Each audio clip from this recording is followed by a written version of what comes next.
Kerbela'da uçan dertli turnalar, bakın Hüseyin'ime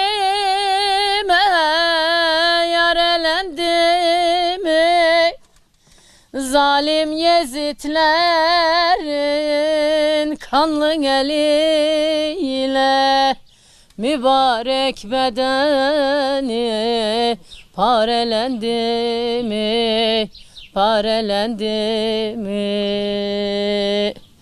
Zalim Yezidlerin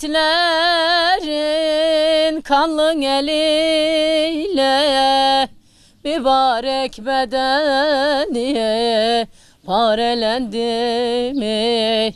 Parelendi mi? Hüseyin'e değdi